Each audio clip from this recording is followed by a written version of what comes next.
ഇവർക്ക് കൃത്യമായിട്ടറിയാം ശരീരഭാഗങ്ങൾ പ്രദർശിപ്പിച്ചു കഴിഞ്ഞാൽ അത് കാണാൻ ആളുകൾ ഉണ്ടാവുമെന്നും അതുവഴി പണം സമ്പാദിക്കാമെന്നും. ഇതിനെയാണ് ചിലർ വസ്ത്ര സ്വാതന്ത്ര്യം എന്ന് പറയുന്നത്. എന്നാൽ അതാണോ ഇത്? അതായത് കാണിക്കാൻ വേണ്ടി കാണിക്കുന്നതും വസ്ത്ര സ്വാതന്ത്ര്യവും രണ്ടും രണ്ടാണ്. അപ്പം എങ്ങനെയും റീച്ച് ആകണമെന്ന് മാത്രം വിചാരിക്കുന്ന ആളുകൾ ഇത് കണ്ടുപഠിക്കുകയില്ലേ? ഞാൻ ഈ പറഞ്ഞത് ആടാനോ പാടാനോ അഭിനയിക്കാനോ പ്രത്യേകിച്ച് കഴിവുകളൊന്നുമില്ലാത്ത ചില സ്ത്രീ ജനങ്ങൾ സമൂഹത്തിൻ്റെ ശ്രദ്ധ തന്നിലേക്ക് തിരിക്കാൻ വേണ്ടി കാണിക്കുന്ന ചില കുൽസിത പ്രവൃത്തികൾ മാത്രമാണ്. പക്ഷേ ഇത്തരത്തിലുള്ള ചില വസ്ത്രങ്ങൾ ധരിച്ചുകൊണ്ട് നമ്മൾ ഇറങ്ങിച്ചെല്ലുന്ന സമൂഹം ഏതാണെന്നും കൂടി നമ്മൾ മനസ്സിലാക്കണം. നമ്മുടെ സമൂഹം അങ്ങനെയുള്ളതാണ്. അവിടെ നമ്മൾ IPC ABC എൻ്റെ വസ്ത്ര സ്വാതന്ത്ര്യം ഇന്നതാണെന്നൊന്നും പറഞ്ഞിട്ട് യാതൊരു കാര്യവുമില്ല. പണ്ട് തൊട്ടേ ഈ വസ്ത്രം എന്ന് പറയുന്ന സാധനമില്ല, എല്ലാവരും തുണിയില്ലാതെ നടക്കുന്നതെന്നുണ്ടെങ്കിലുണ്ടല്ലോ ആർക്കും ഒന്നും തോന്നത്തില്ല. നമ്മുടെ സമൂഹം എന്ന് പറഞ്ഞാൽ ഇതൊന്നും കണ്ടിട്ടില്ല. അപ്പോൾ ഇവർക്ക് ഈ നിലക്കുറിഞ്ഞ് പൂക്കുന്നത് പോലെ വല്ലപ്പോഴും കാണാൻ കിട്ടുന്ന ഒരു അവസരമായിട്ടാണ് ആളുകൾ ഇതിനെ കണക്കാക്കുന്നത്. നിങ്ങൾ നോക്കിയിരുന്നു, ഇതും പുള്ളി ഒരു മാർക്കറ്റിംഗ് തന്ത്രമാക്കും. ഏത്? ഈ ജയിലിൽ പോയി കിടന്നതേ. ഈ ജയിലിൽ പോയിട്ട് തിരിച്ചിറങ്ങി വരുമ്പം സ്വാതന്ത്ര്യ സമരത്തിൽ പങ്കെടുത്ത് ജയിലിൽ പോയിട്ട് തിരിച്ചു വന്ന ഒരവസ്ഥയായിരിക്കും. ഫാൻസുകാരെല്ലാം പൊക്കിക്കൊണ്ട് നടക്കും. ഇദ്ദേഹം അതൊരു നല്ല സൂപ്പർ മാർക്കറ്റിംഗ് ആക്കും. ബോബി ചെമനോർ, ഹാനി റോസ്, രണ്ടുപേരും ഒരു നാണയത്തിൻ്റെ ഇരുവശങ്ങളാണ്. രണ്ടുപേരും കണക്കാണ്.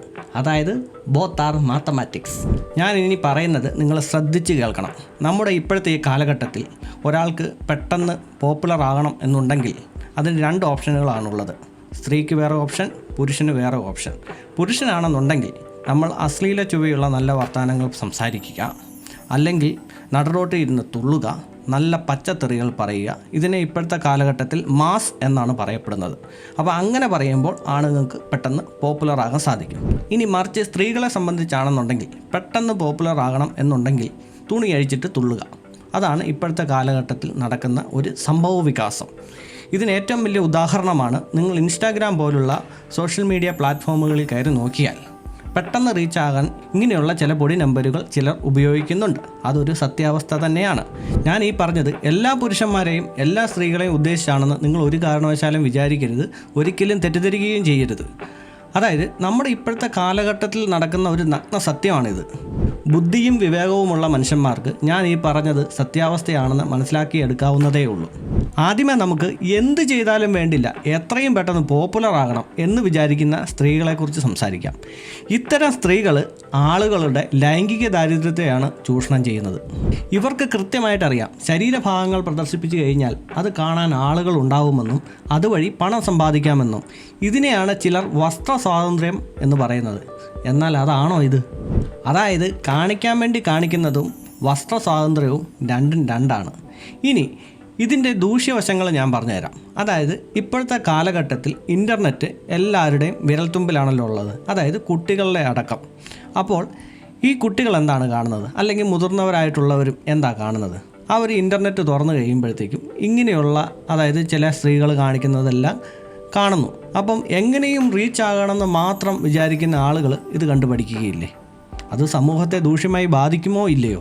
ഞാൻ ഈ പറഞ്ഞത് ആടാനോ പാടാനോ അഭിനയിക്കാനോ പ്രത്യേകിച്ച് കഴിവുകളൊന്നുമില്ലാത്ത ചില സ്ത്രീ ജനങ്ങൾ സമൂഹത്തിൻ്റെ ശ്രദ്ധ തന്നിലേക്ക് തിരിക്കാൻ വേണ്ടി കാണിക്കുന്ന ചില കുൽസിത പ്രവൃത്തികൾ മാത്രമാണ്. പക്ഷേ ഹണി റോസ് എന്ന് പറഞ്ഞ നടി ഈ ഒരു വിഭാഗത്തിൽ പെടുന്ന ആളാണെന്ന് ഞാൻ വിചാരിക്കുന്നില്ല. കാരണം അവർക്കതിൻ്റെ ആവശ്യമുണ്ടെന്ന് ഞാൻ കരുതുന്നില്ല. അവരത്യാവശ്യം പോപ്പുലർ ആണല്ലോ. പിന്നെ നിങ്ങൾ ഈ പറയുന്ന പോലെ ആളുകളുടെ മുമ്പിൽ എക്സ്പോസ് ചെയ്ത് നിൽക്കുന്നു എന്നൊക്കെ നമുക്ക് വെറും തോന്നുന്നത് മാത്രമാണ്. നമ്മൾ ഈ വസ്ത്ര സ്വാതന്ത്ര്യത്തെക്കുറിച്ച് സംസാരിക്കുമ്പോൾ എല്ലാവരും ഘോരം പ്രസംഗിക്കും. എന്താ IPC ഇന്ന വകുപ്പ് ABC, ഭാരതീയ ന്യായ സംഹിതയിലെ ഇത്രാമത്തെ വകുപ്പ് പ്രകാരം ഇഷ്ടമുള്ള വസ്ത്രം ധരിക്കാൻ എനിക്ക് അവകാശമുണ്ട് എന്നൊക്കെ പറയും. അത് ശരിയാണ്, അതൊരു സത്യാവസ്ഥയാണ്. പക്ഷേ ഇത്തരത്തിലുള്ള ചില വസ്ത്രങ്ങൾ ധരിച്ചുകൊണ്ട് നമ്മൾ ഇറങ്ങിച്ചെല്ലുന്ന സമൂഹം ഏതാണെന്നും കൂടി നമ്മൾ മനസ്സിലാക്കണം. അതായത് നമ്മളുടെ സമൂഹം എന്ന് പറഞ്ഞാൽ വളരെ സങ്കുചിത മനോഭാവമുള്ളവരാണ് ആളുകളൊക്കെ. അപ്പോൾ നമ്മൾ ഇത്തരത്തിലുള്ള വസ്ത്രം ധരിച്ചുകൊണ്ട് ഇറങ്ങുമ്പോൾ പല സംസാരങ്ങൾ, പലതരത്തിലുള്ള നോട്ടങ്ങൾ അങ്ങനെയൊക്കെ സംഭവിക്കാം. നമ്മുടെ സമൂഹം അങ്ങനെയുള്ളതാണ്. അവിടെ നമ്മൾ IPC ABC എൻ്റെ വസ്ത്ര സ്വാതന്ത്ര്യം ഇന്നതാണെന്നൊന്നും പറഞ്ഞിട്ട് യാതൊരു കാര്യവുമില്ല. അതാദ്യം മനസ്സിലാക്കണം. ഇതിന് ഞാൻ നല്ലൊരു ഉദാഹരണം പറഞ്ഞുതരാം. ഈ വസ്ത്ര സ്വാതന്ത്ര്യം പോലെ തന്നെയാണല്ലോ ഭക്ഷണ സ്വാതന്ത്ര്യവും.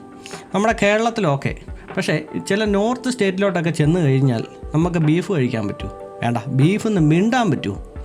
ഇടിയുടെ പെരുന്നാളായിരിക്കുമല്ലേ. ഈ ഇടി കിട്ടുമ്പം അയ്യോ IPC A ആണേ B ആണേ എൻ്റെ ഭക്ഷണ സ്വാതന്ത്ര്യമാണേ എന്ന് പറഞ്ഞിട്ട് വല്ല കാര്യമുണ്ടോ? അതാണ് പറഞ്ഞത്, ചില സമൂഹത്തിൽ നമ്മൾ ചില രീതിയിൽ പെരുമാറേണ്ടി വരും. അവിടെ നമ്മൾ സ്വാതന്ത്ര്യമാണ് നിയമമാണെന്നൊന്നും പറഞ്ഞിട്ട് കാര്യമില്ല. അതാണ് ഞാൻ പറഞ്ഞത്, ചില സ്ഥലങ്ങളിൽ നമുക്ക് അല്പവസ്ത്രധാരികളായിട്ടോ ധാരന്മാരായിട്ടോ ഒക്കെ നടക്കാം. അത് ആ സമൂഹത്തിൻ്റെ പ്രത്യേകതയാണ്. അതും കണ്ടിട്ട് നമ്മുടെ സ്വന്തം നാട്ടിൽ ഈ തരത്തിലുള്ള വസ്ത്രങ്ങളൊക്കെ ഉടുത്തുകൊണ്ട് നടന്നു കഴിഞ്ഞാൽ ആളുകൾ ശ്രദ്ധിക്കും. അത് എന്തുകൊണ്ടാണെന്ന് ചോദിച്ചു കഴിഞ്ഞാൽ, പണ്ട് തൊട്ടേ നമ്മളിത് കണ്ടു വളർന്ന ഒരു സമൂഹമാണെന്നുണ്ടെങ്കിൽ അവർക്ക് പ്രശ്നമില്ലായിരിക്കും. ഒരു ഉദാഹരണം പറയുകയാണെങ്കിൽ, പണ്ട് മേൽവസ്ത്രം ഇല്ലാത്തൊരു കാലഘട്ടം ഉണ്ടായിരുന്നല്ലോ പറയുന്നത്. അപ്പോൾ അന്ന് തൊട്ട് ഇപ്പോൾ വരെ ഈ മേൽവസ്ത്രം ഇല്ലായിരുന്നു എന്നുണ്ടെങ്കിൽ ഒന്ന് ചിന്തിച്ച് നോക്കി, ആളുകൾക്ക് പ്രത്യേകിച്ചൊന്നും തോന്നത്തില്ല. എല്ലാവരും അങ്ങനെയല്ല നടക്കുന്നത്, ചെറുപ്പം തൊട്ടേ ഇതെല്ലാം കണ്ടു വളർന്നേ. അപ്പോൾ പിന്നെ പ്രത്യേകിച്ചൊന്നും തോന്നത്തില്ല. ഇപ്പോൾ ആണുങ്ങളുടെ കാര്യം പറഞ്ഞു കഴിഞ്ഞാൽ ചിലർ പറയുന്നത് കേൾക്കാം, മുണ്ടു മടക്കി കുത്തി തുട കാണിച്ചു നടക്കുന്നു, അല്ലെങ്കിൽ ഷർട്ട് ഇടാതെ നടക്കുന്നു, അതിന് ആർക്കും കുഴപ്പമില്ലേ എന്നൊക്കെ ചോദിക്കും. അതാണ് ഞാൻ ഈ പറഞ്ഞത്. അതായത് ചെറുപ്പം തൊട്ടേ നമ്മൾ കണ്ടു വളർന്നതുകൊണ്ട് അതൊന്നും അത്ര വലിയ പ്രശ്നമായിട്ട് ഫീൽ ചെയ്യത്തില്ല. പണ്ട് തൊട്ടേ ഈ വസ്ത്രം എന്ന് പറയുന്ന സാധനമില്ല, എല്ലാവരും തുണിയില്ലാതെ നടക്കുന്നതെന്നുണ്ടെങ്കിലുണ്ടല്ലോ ആർക്കും ഒന്നും തോന്നത്തില്ല. നമ്മുടെ സമൂഹം എന്ന് പറഞ്ഞാൽ ഇതൊന്നും കണ്ടിട്ടില്ല. അപ്പോൾ ഇവർക്ക് ഈ നീലക്കുറിഞ്ഞ് പൂക്കുന്നത് പോലെ വല്ലപ്പോഴും കാണാൻ കിട്ടുന്ന ഒരു അവസരമായിട്ടാണ് ആളുകൾ ഇതിനെ കണക്കാക്കുന്നത്. അപ്പോൾ ആളുകൾ പോയി നോക്കും, കാണും. എന്ത് ചെയ്യാൻ? സിനിമയ്ക്കകത്ത് കാണുന്നു, TV-ക്കകത്ത് കാണുന്നു, മൊബൈൽ ഫോണിൽ കാണുന്നു എന്നൊന്നും പറഞ്ഞു വരലില്ല. അതും ഇതും ഡിഫറൻസ് ഉണ്ട്. ആളുകൾക്ക് നേരിട്ട് കാണാൻ കിട്ടുന്ന അവസരം അവർ പാഴാക്കുമോ? ഇല്ല. അതായത് അർദ്ധനഗ്നമായിട്ടുള്ള വസ്ത്രങ്ങൾ, എക്സ്പോസ് ചെയ്ത് എടുത്തു കാണിക്കാൻ തരത്തിൽ ഭാഗമായിട്ടുള്ള വസ്ത്രങ്ങൾ ഇവ ധരിച്ച് സമൂഹത്തിലേക്ക് ഇറങ്ങിക്കഴിഞ്ഞാൽ അത് കാണാൻ ആളുകൾ തടിച്ചു കൂടുമെന്നും ആ വഴി തനിക്ക് പണം സമ്പാദിക്കാമെന്നും ചില ആളുകൾക്കറിയാം. അതിന് അവരെ കുറ്റം പറഞ്ഞിട്ട് കാര്യമുണ്ടോ? അവരതിൽ പണം സമ്പാദിച്ചോട്ടെ. പക്ഷേ അതിനുശേഷം സമൂഹം എന്നെ ഇങ്ങനെ കണ്ടു, അവരിങ്ങനെ സംസാരിച്ചു, ചില ആളുകൾ വന്ന് ഇങ്ങനെ കമൻറ്റ് ചെയ്തു എന്ന് പറഞ്ഞിട്ട് യാതൊരു കാര്യവുമില്ല.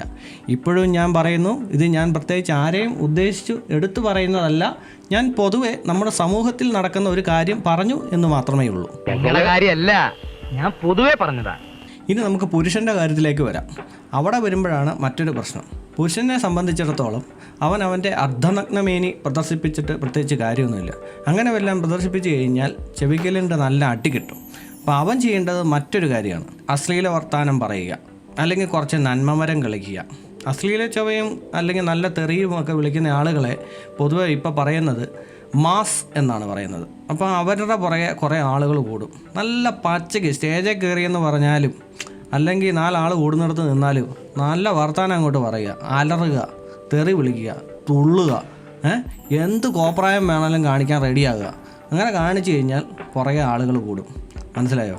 പുറകെ കുറേ ആളുകൾ കൂടുക എന്നുള്ളത് മാത്രമല്ല ഇതിൻ്റെ മെച്ചം. നമ്മളുടെ പ്രോഡക്റ്റ് എന്താണോ അതിന് നല്ല ബൂസ്റ്റപ്പ് ആവും. പിന്നെ നമ്മളെ പിടിച്ച് ചില ഇൻ്റർവ്യൂവിന് കൊണ്ടിരുത്തും. എന്ത് കോപ്രായെങ്കിലും കാണിച്ചാലും മതി, ഉറപ്പായിട്ട് നമുക്ക് എവിടെ നിന്നെങ്കിലും ഒരു ഇൻ്റർവ്യൂ കിട്ടും. ചവറ് പോലെ യൂട്യൂബ് ചാനലുകളല്ലേ വന്ന് കിടക്കുന്നത്. അപ്പം ആരെങ്കിലുമൊക്കെ പിടിച്ച് വഴികിടെ പോകുന്നവനെ എല്ലാം പിടിച്ച് ഇൻ്റർവ്യൂ ചെയ്യുന്ന കുറേ ചാനലുകളുണ്ട്. അവിടെ നമുക്ക് കയറാം, അത്തരത്തിൽ നമുക്ക് പോപ്പുലർ ആകാം. അങ്ങനെ ഞാൻ ഈ പറഞ്ഞതിനൊക്കെ ഏറ്റവും വലിയ ഉദാഹരണമാണ് ബോച്ചെ ഈ പറഞ്ഞതിലുള്ള ചില മാർക്കറ്റിംഗ് തന്ത്രങ്ങളൊക്കെ പ്രയോഗിച്ച് വിജയിച്ച ഒരു വ്യക്തിയാണ്. അതുമാത്രമല്ല, അദ്ദേഹത്തിന് ഒരു വലിയൊരു ഫാൻസ് ബേസ് തന്നെ ഉണ്ടാക്കിയെടുക്കാൻ സാധിച്ചിട്ടുണ്ട്. ഈ വീഡിയോ റീച്ച് ആവുകയാണെങ്കിൽ ഈ ബോച്ചെ ഫാൻസുകാർ ഈ വീഡിയോയുടെ കമൻറ്റ് സെക്ഷനിൽ വന്ന് മെഴുകുന്നത് കാണാം. അതിൽ ഞാൻ കുറ്റം പറയത്തൊന്നുമില്ല. ചേരുമ്പടിയല്ലേ ചേരത്തുള്ളൂ. നിങ്ങൾ നോക്കിയിരുന്നോ, ഇതും പുള്ളി ഒരു മാർക്കറ്റിംഗ് തന്ത്രമാക്കും. ഏത്? ഈ ജയിലിൽ പോയി കിടന്നതേ. ഈ ജയിലിൽ പോയിട്ട് തിരിച്ചിറങ്ങി വരുമ്പം സ്വാതന്ത്ര്യ സമരത്തിൽ പങ്കെടുത്ത് ജയിലിൽ പോയിട്ട് തിരിച്ചു വന്ന ഒരവസ്ഥയായിരിക്കും. ഫാൻസുകാരെല്ലാം പൊക്കിക്കൊണ്ട് നടക്കും. ഇദ്ദേഹം അതൊരു നല്ല സൂപ്പർ മാർക്കറ്റിംഗും ആക്കും. ബിസിനസ് വീണ്ടും കയറും. ഇത്തരത്തിലുള്ള ജനങ്ങളുള്ളിടത്തോളം കാലം ഇങ്ങനെയുള്ള ആളുകൾ വിജയിച്ചു കൊണ്ടേയിരിക്കും. എന്ത് പറയാനായിട്ട്, കാലഘട്ടം അതായിപ്പോയി, കുപ്രസിദ്ധി. ഇനി അവസാനമായിട്ട് എനിക്ക് ചില സംശയങ്ങളുണ്ട്. അതായത് ചില ആളുകൾ ചോദിക്കാൻ സാധ്യതയുള്ളൊരു ചോദ്യമാണ്, ഈ അല്പവസ്ത്രം ധരിക്കുന്നത് കൊണ്ട് മാത്രമാണോ ആളുകൾ പീഡിപ്പിക്കുന്നത്? അതായത് മാന്യമായിട്ടുള്ള വസ്ത്രങ്ങൾ ധരിച്ചവരെയും ആളുകൾ പീഡിപ്പിക്കാറുണ്ടല്ലോ, കൊച്ചു കുട്ടികളെ വരെ ആളുകൾ പീഡിപ്പിക്കുന്നുണ്ടല്ലോ എന്ന് ചോദിക്കാൻ സാധ്യതയുണ്ട്. അപ്പോൾ അവിടെ എനിക്ക് ചോദിക്കാനുള്ള ചോദ്യം ഇതാണ്. അതായത് ഈ അല്പവസ്ത്രധാരികളായിട്ടുള്ള സ്ത്രീകളെയും ഈ എക്സ്പോസ് ചെയ്ത് നടക്കുന്ന സ്ത്രീകളെയും കണ്ടു കഴിയുമ്പോഴത്തേക്കും ഇവരുടെ മനോനിലയിൽ, അതായത് ചില ആളുകളുടെ മനോനിലയിൽ വ്യത്യാസം വരികയും അവർ ഏത് സ്ത്രീയെയും കയറി പിടിക്കാമെന്നുള്ള അവസ്ഥയിലേക്ക് എത്തിപ്പെടുകയും ചെയ്യുകയാണോ സംഭവിക്കുന്നത്? ഞാൻ ഈ ചോദിച്ച ചോദ്യം വെറും മണ്ടത്തരാണെന്ന് എനിക്കറിയാം. എന്നിരുന്നാലും എല്ലാവരുടെ അഭിപ്രായം എന്താണെന്നൊന്ന് അറിയണമല്ലോ. അതിനുവേണ്ടി മാത്രം ഞാൻ ജസ്റ്റ് ചോദിച്ചെന്നേ ഉള്ളൂ. എന്തായാലും ഒന്ന് കമൻറ്റ് ചെയ്തേക്കെ. നമ്മുടെ സമൂഹം ഇത്തരത്തിലായതുകൊണ്ട് മാത്രമാണ് ഞാൻ ഈ ഒരു ചോദ്യം ചോദിച്ചത്. ഓക്കെ.